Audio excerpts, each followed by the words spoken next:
Hello guys, welcome back to a new video. Today we are going to see papilledema. Okay, papilledema is a very important question and it is a mostly repeated in many of our previous year question papers. Okay, papilledema. It is non-inflammatory edema of the optic disc. Non-inflammatory edema of the optic disc, usually secondary to raised intracranial pressure. Okay, remember it is non-inflammatory and occurring due to raised intracranial pressure. Okay, non-inflammatory means there is no inflammatory reaction there. That's why there will be no pain here. Okay, no pain. Intracranial pressure is raised. Okay, disc swelling not associated with raised intracranial pressure is known as disc edema. Now what is the etiology of papilledema? First is raised intracranial pressure, next is orbital space occupying lesion and ocular causes. Okay, now we will discuss all three in detail, like what are those. Raised intracranial pressure. Raised intracranial pressure is seen in intracranial space occupying lesions like brain tumors, abscess, tuberculoma, etc. Space occupying lesions of the cerebellum and the midbrain and parieto-occipital region produces papilledema more rapidly. Okay, brain tumors, abscess and tuberculoma and space occupying lesions. Okay, meningitis and encephalitis, subarachnoid hemorrhages, pseudotumor cerebri.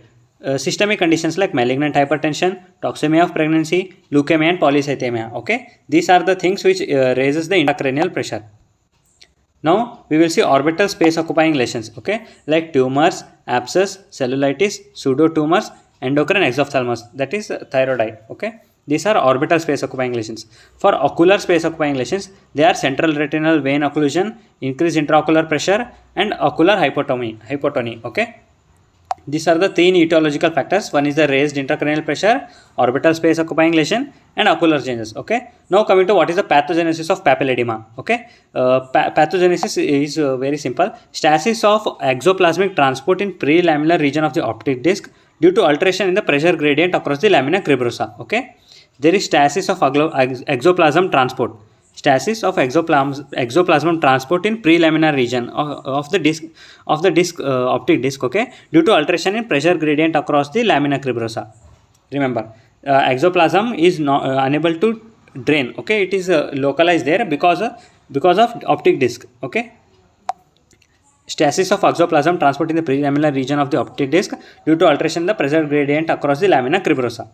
I hope you are getting it. Okay, Foster Kennedy syndrome. It is a pressure atrophy of the optic nerve on the same side of the lesion due to direct pressure. Okay, as there is direct pressure, as intracranial pressure, space occupying lesions, all these put pressure on the optic nerve. Okay, that's why there is optic nerve atrophy. Okay, pressure atrophy, which because of the direct pressure. Next is papilledema on the other side due to raised intracranial pressure. Okay, on one side of the eye, there will be optic atrophy. Okay, optic atrophy because of this is optic atrophy, that is whitish optic disc. Okay, and on the other side papilledema is because of raised intracranial pressure. Okay, this is Foster Kennedy syndrome.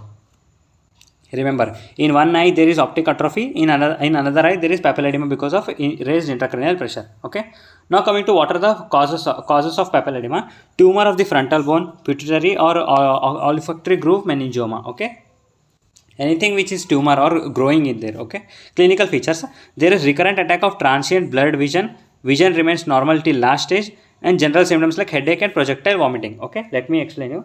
As there is raised intracranial pressure, that's why there will be headache. Okay, and you already know projectile vomiting is seen in raised intracranial pressure. Okay, and recurrent attack of transient blurred vision remains normal till the last stage because there is papilledema. Okay, there is nothing happening to the macula. Okay, macula is normal, that's why vision is also normal, and here mainly the blind spot is getting affected. Okay, अंधे को कितना अंधा बनाओगे, like one sir said. Okay, next sign. What are the fundus signs? Okay, fundus sign is divided into 4 stages. Okay, early stage, late or chronic stage, established stage, atrophic stage. Okay, now we will see all four stages. Okay, first early papilledema. Okay, first we will finish the diagram, then we will read. Okay, see, this is early papilledema. Okay, what all you will see in early papilledema, the disc is hyperemic. Okay, you can see this is optic disc, and hyperemic means it is redness. Okay, hyperemia is redness and the margins are blurred. Okay, there are blurred margins. There is hyperemia, there is blurred margin. Okay, blurred margin appears first nasal side, then occurs on the temporal and inferior superior all other sides. Okay, first occurs in nasal side. Okay, and there is absence of spontaneous venous pulsation. Okay, venous pulsations are absent, spontaneous venous pulsation are absent. See, there is disc is hyperemia and mild elevation is present. Marked blurring nasal margins as the first and superior inferent temporal margins later. Okay. Next, absence of spontaneous venous pulsation which is absent in 20% of normals. Okay. Now coming to established papilledema. Okay, in established papilledema, what all you can see? First, there is marked hyperemia of the optic disc, and next is margin is indistinct still. First, we should see hyperemia, then the margins, then the cup looks obliterated. Disc edema is present. Okay, you can see veins are dilated here. You can see these are the dilated veins. Okay, because of these dilated veins, when we do fundus fluorescein angiography, you will see dilated capillaries. Okay, dilated capillaries, and exudates or cotton wool spots are present. Okay, these whitish things, cotton wool spots. Okay, these dilated and tortuous capillaries are there, and cotton wool spots are there. Next is hemorrhage. Okay, next see the points. Okay, disc is marked hyperemia is present, margin is indistinct, cup is obliterated, disc edema 3 to 6 diopter. Next is veins, dilated and tortuous veins are present, hemorrhage is papillary, exudative cotton wool spots are seen, macular star sign is seen. Next is Peyton's line. Okay, due to retinal folds, fundus fluorescein angiography, dilated optic disc. Okay, you can see macular star sign. This is macula, and this radially arranged things like macular star signs. Okay, this you can see.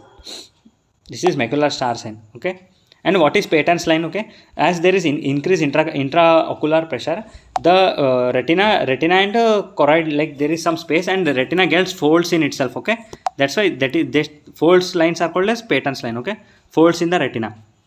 Read once again. There is hyperemia, margins are indistinct, cup is obliterated, dilated and tortuous veins are present, hemorrhage is present, cotton wool spots are present, macular star sign, Peyton's line is present, that is retinal folds. Fundus fluorescein angiography, you will see dilated capillaries. Okay. Now coming to late or chronic stage. Okay, you can see again there is hyperemia, that is increased hyperfluorescence beyond the fundus fluorescein angiography. Okay, and disc is markedly elevated. Okay, disc look like bullous type. Okay, it is elevated, papilledema. Okay, next, that is champagne cork appearance. Okay, you know how is champagne, this type cups, you remember, no? Like vodka cups. Okay, the optic disc look like this. Okay, this is the bullous part upside, and below it will be like this. Okay, champagne cup. Okay, read later increasing hyperfluorescence beyond the disc margin in fundus fluorescein angiography, disc is markedly elevated, and champagne cork appearance. Okay, next is atrophic stage. Okay, atrophy, there is a posterior papilledemic optic atrophy is present, disc look grayish white. Okay, optic disc look grayish white. Optic disc looks grayish white. Posterior papilledemic optic atrophy. Okay, optic atrophy because of increased pressure. Okay, and pale disc is present with indistinct margin. Vessels are attenuated. Vessels get attenuated. Okay, vessels get attenuated. Once again read.